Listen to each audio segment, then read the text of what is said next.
It's the Mesoagara 65 million years before any human will ever walk the earth. You've just cracked out of your egg in a very shallow hole. You devour the Triceratops' leg, your mum left you, and waddling around looking for her, you find a lush dinosaur. Paradise where all dinosaurs coexist peacefully with each other. Just kidding. It's more like the Hunger Games on steroids out here. You hear high-pitched shrieks and ferocious roars echo in the distance. Not taking any chances, you jump back into the hole and hide behind your siblings because, hey, if anything's going to get eaten first, it'll be Steve. That was probably your mum enjoying a snack of her own, because if there's one thing she's good at, it's parenting other dinosaurs straight into extinction. The harsh truth is, you're now faced with only two options: survive or be food. Because here on the ground, everything that's bigger than you either wants to crush you, take a bite out of you, or swallow you whole. It's like a giant prehistoric buffet, and you're on the menu. Luckily, that little dino your cannibalistic mom just devoured wasn't your sibling. Your sibling is still intact. Here's the game plan for the next few weeks. Hide, scavenge, and don't die. Your meal's pretty much whatever doesn't try to eat you first. Not exactly Michelle and Star options. But hey, beggar can't be choosers. Lucky for you. You do have some tricks up your tiny sleeves to try and make this work. Your massive eyes give you binocular vision, helping you spot any sudden movement from prey. Your long legs and big feet let you dart and swerve around bushes faster than most predators. Your sharp baby teeth, paired with a bite force of almost 6,000 newtons, are perfect for tearing into your prey. One bite, and you'd slice through them like a hot knife through butter, except the butter is screaming for their life. Oh, you also have arms. By the end of the week, you've basically become a stealthy mini ninja. Your parents still bring you back the occasional lizard, but for the most part, it's up to you to survive. It's your 13th birthday.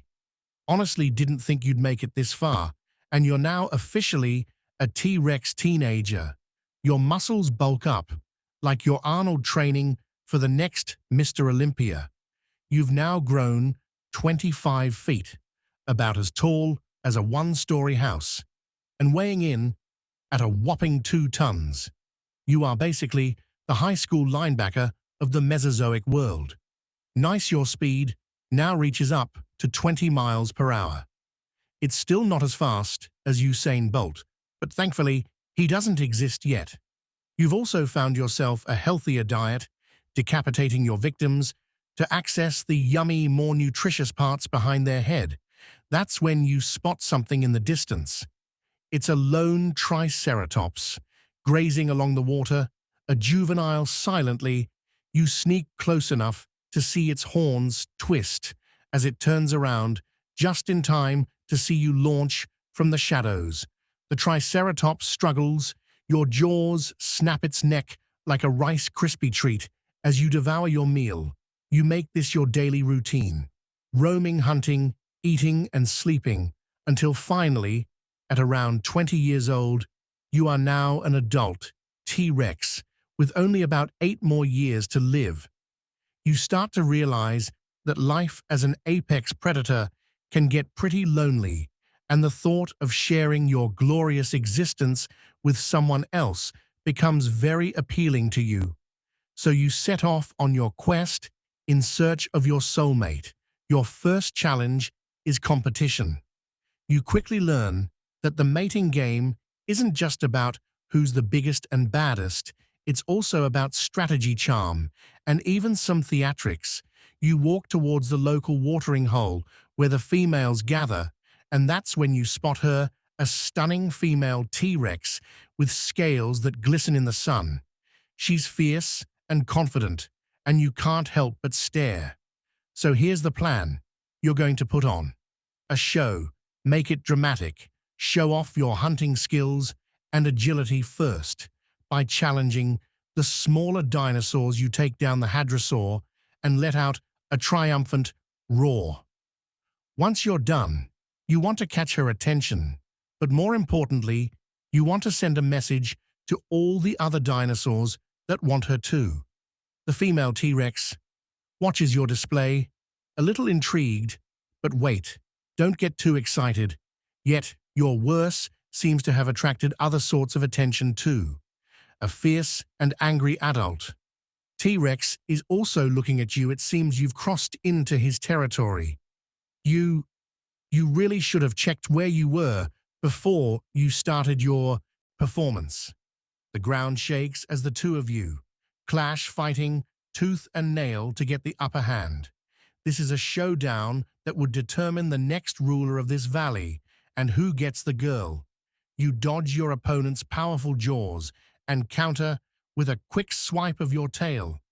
The other dinosaurs watch in awe as you emerge victorious, and you turn to see the female looking at you with a newfound respect. You've definitely keyed her eye. Now you offer her part of your hadrosaur fee, and she accepts the offering.